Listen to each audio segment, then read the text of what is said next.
Sebelum memulai pembahasan, saya akan menyatakan beberapa disclaimer terlebih dahulu. Pertama, saya akan menggunakan istilah bangsa Dayak, di mana istilah ini digunakan kepada suku Dayak sebelum Indonesia merdeka. Kedua, isi video adalah hasil riset pribadi dari beberapa referensi, baik sumber tertulis maupun lisan, yang tak perlu dipercayai sepenuhnya, karena bisa saja salah.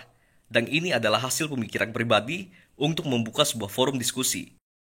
Ketiga, apabila saya salah, maka kembali ke poin 2. Poin keempat, tetap boles dan nikmati video.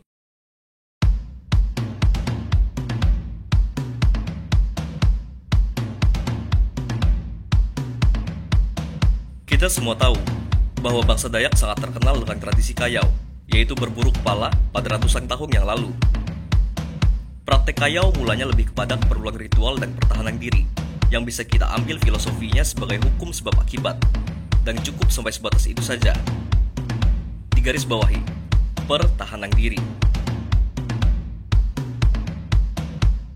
Namun tahukah kalian, sejak kisaran akhir tahun 1700 atau awal 1800 hingga kepada akhir tahun 1800, praktek kayau-mengayau ini menjadi semakin marak dilakukan dan cenderung lebih ke arah peperangan, baik itu perang antar suku masyarakat aliran sungai berbeda hingga antar desa. Tiap-tiap suku Dayak yang mulanya defensif berubah menjadi semakin agresif dan semakin sering menginvasi satu sama lain. Pada masa itulah peperangan antar suku Dayak pecah hingga beberapa generasi. Hal ini cukup menjadi perhatian, karena dalam cerita lisan Dayak kuno, sangat jarang terjadi konflik antar suku dalam bangsa Dayak. Yang sering diceritakan adalah lebih kepada legenda ataupun cerita-cerita perlawanan terhadap invasi dari luar Kalimantan, seperti kisah Nang Sarunai, Nyai Undang, Tambung Bungai, dan lain-lain. Namun sejak kisaran akhir tahun 1700-an, kisah atau cerita lisan didominasi oleh kisah-kisah tentang peperangan antar suku dalam bangsa Dayak itu sendiri. Dan bahkan, zaman itu bisa dianggap sebagai zaman kegelapannya bangsa Dayak. Lalu, mengapa bisa terjadinya lonjakan peperangan dan kayau-mengayau pada zaman itu? Di sini kita akan membahas bahwa semua bermula saat bangsa Eropa, terutama kolonial Belanda, menginjakan kakinya di Kalimantan.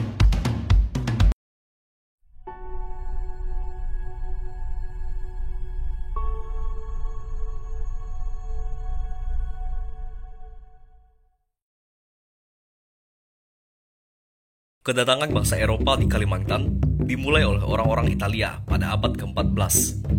Kemudian disusul oleh Spanyol, Inggris, dan Belanda. Seperti yang kita ketahui dari pelajaran sejarah, bangsa Eropa gemar untuk melakukan ekspansi ke berbagai wilayah, terutama wilayah tropis, untuk mendapatkan sumber daya alam. Mereka awalnya datang dengan menunjukkan niat baik, seperti perdagangan dan kerjasama. Namun ujung-ujungnya adalah berusaha memonopoli dan menguasai sumber daya alam suatu wilayah. Dalam hal ini, Belanda lebih sukses ketimbang negara-negara Eropa lainnya dalam mengekspansi Nusantara, termasuk Kalimantan, yang saat itu penaklukannya bukan kepada jajahan fisik, melainkan penjarahan sumber daya alam.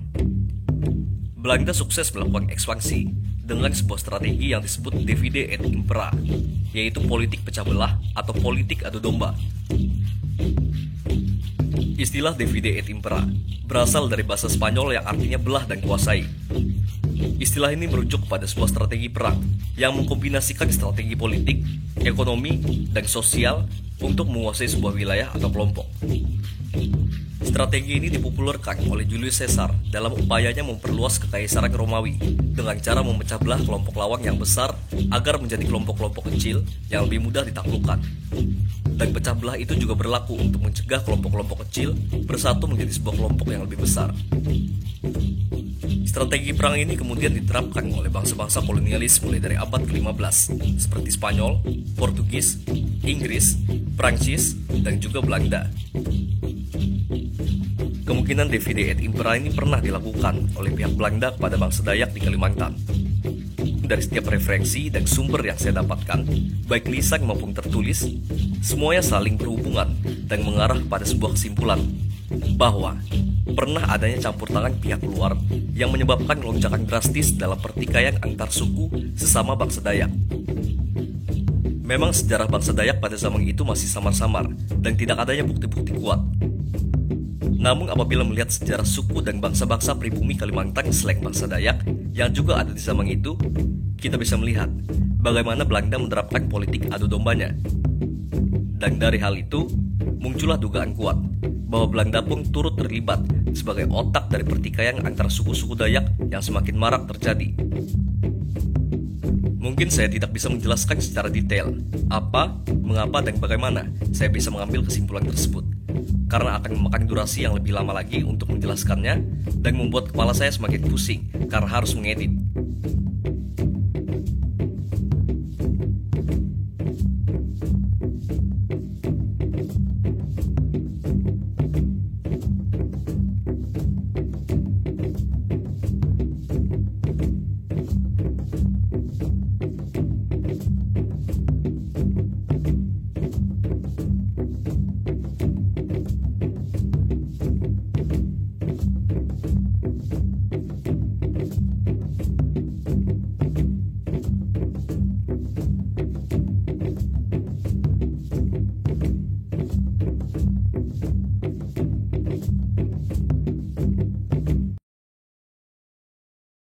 Dalam pengamatan saya, strategi ini pernah diterapkan oleh Belanda kepada bangsa Dayak, dan strategi itu berhasil memecah belah bangsa Dayak yang saat itu terdiri dari ratusan suku.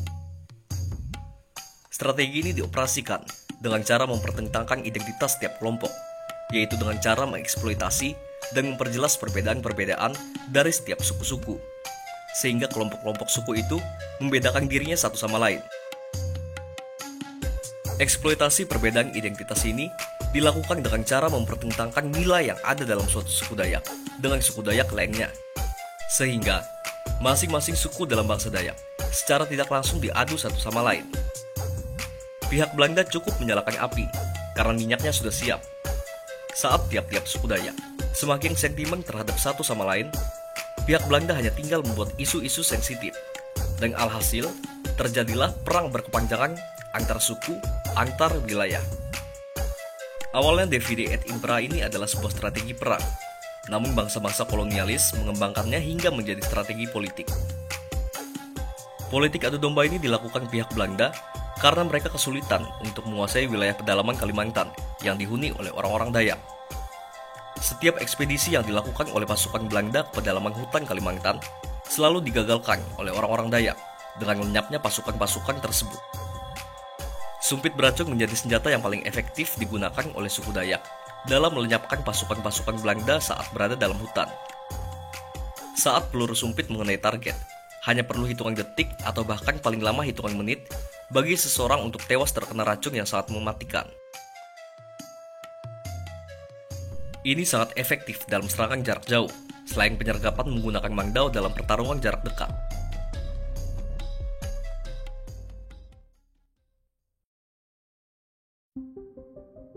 Strategi politik adu domba yang diterapkan ini tidaklah sesimpel yang kita pikirkan. Banyak cara yang dapat digunakan untuk membuat bangsa Dayak agar tetap tidak bersatu. Mereka tidak perlu bertemu langsung untuk menghasut orang-orang Dayak. Bisa dikatakan, strategi Divide et Impera ini adalah strategi politik yang mengkombinasikan seluruh pengetahuan yang dibutuhkan dalam penaklukan. Strategi ini tidak dapat diatribusikan pada disiplin keilmuan tertentu, karena strategi ini berentang dalam ilmu hukum, sosial, politik, hingga matematika. Strategi ini merupakan strategi yang rumit. Karena itu, pengguna strategi ini harus benar-benar mendalami persamaan dan perbedaan dari tiap-tiap kelompok yang ingin dikuasai, sehingga mendapatkan celah untuk mempertentangkannya. Jadi Divide et Impera adalah segala cara yang dilakukan dengan menggunakan segala pengetahuan yang ada agar terjadinya adu domba, dan itu tidak terbatas pada satu lingkup penerapan saja. Namun pihak Belanda salah perhitungan dalam hal ini. Suku-suku Dayak malah semakin ganas. Mereka tidak mempercayai siapapun selain kelompoknya, dan tetap akhirnya Belanda pun masih kewalahan. Tiap orang yang mereka temui di luar kelompok mereka menjadi korban keganasan mereka. Kelompok manapun di luar kelompok mereka, termasuk Belanda. Hal ini tetap menyulitkan Belanda dalam rencana ekspansinya. Yang awalnya niat Belanda memecah belah agar menurunkan kekuatan tempur tiap-tiap kelompok suku Dayak ternyata tidak berefek sama sekali. Dan hutan masih menjadi tempat yang dipenuhi oleh para pasukan Dayak, yaitu para pasukan hantu. Belanda pun merubah taktik. Mereka melakukan pendekatan dengan mencoba menjadikan bangsa Dayak sebagai teman dan mencoba menjalin hubungan baik demi memuluskan rencana mereka, yaitu menguasai sumber daya alam di Kalimantan. Dan pada akhirnya mereka pun berhasil mencapai hal itu melalui peristiwa yang disebut Perjanjian Damai Tumbang Anoy pada tahun 1894. Apa itu Perjanjian Tumbang Anoy? Perjanjian Tumbang Anoy adalah sebuah rapat akbar yang menjadi peristiwa penting dalam perjalanan bangsa Dayak, di mana berhentinya tradisi saling mengayau antar suku Dayak pada tahun 1894. Peristiwa ini terjadi karena keinginan kuat dari tiap-tiap suku Dayak untuk bersatu.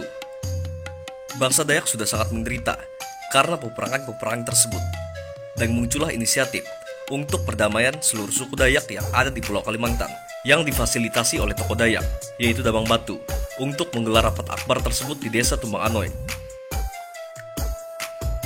Di sini kita akan bicara fakta sejarah. Memang, persatuan suku-suku Dayak adalah keinginan dari bangsa Dayak itu sendiri. Namun harus kita ketahui pula bahwa sebenarnya perjanjian itu diprakarsai oleh pihak pemerintah Belanda. Pada saat itu pernah terjadi peperangan yang sangat parah antar suku Dayak, dan di situ Belanda menemukan celah untuk rencana penaklukannya. Pihak Belanda kemudian mengumpulkan tokoh-tokoh Dayak dari berbagai wilayah Kalimantan.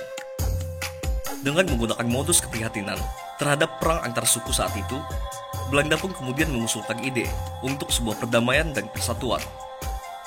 Hal itu tentu sejalan dengan pemikiran tokoh-tokoh Dayak bahwa Dayak harus bersatu. Mengapa tidak? Kemudian terpilihlah Damang Batu sebagai ketua pelaksana rapat tersebut. Acara tersebut dihadiri oleh seluruh tokoh Dayak yang ada di Pulau Kalimantan pada saat itu. Ratusan kepala suku dan pihak pemerintah Belanda berkumpul, dan dimulailah rapat di Tumbang Anoy pada tahun 1894 yang berlangsung selama kurang lebih 3 bulan. Dan di situ lahirlah butir-butir perjanjian yang terdiri dari 9 butir, yaitu 1. Menghentikan permusuhan dengan pihak pemerintah Hindia Belanda. 2. Menghentikan kebiasaan perang antar suku dan antar desa. 3. Menghentikan kebiasaan balas dendam antar keluarga. 4. Menghentikan kebiasaan adat mengayau. 5. Menghentikan kebiasaan adat perbudakan. 6. Pihak Belanda mengakui berlakunya hukum adat Dayak dan memulihkan segala kedudukan dan hak-hak suku Dayak dalam lingkup pemerintahan lokal tradisional mereka. 7. Penyeragaman hukum adat antar suku. 8. Menghentikan kebiasaan hidup berpindah-pindah dan agar menetap di suatu pemukiman tertentu. 9. Mentaati berlakunya penyelesaian sengketa antar penduduk maupun antar kelompok yang diputuskan oleh rapat adat besar yang khusus diselenggarakan selama rapat damai ini berlangsung.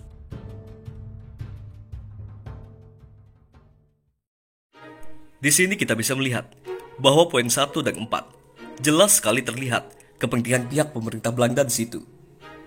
Dan karena perjanjian itu, mereka berhasil mencengkram Kalimantan dan kemudian mendapatkan akses hampir ke seluruh wilayah Kalimantan. Mereka tidak perlu lagi khawatir dalam segala kegiatan ekspedisi dan penguasaan sumber daya alam. Dan setelah perjanjian itu, Kalimantan bisa dikatakan secara de facto berada di bawah pemerintahan Hindia Belanda.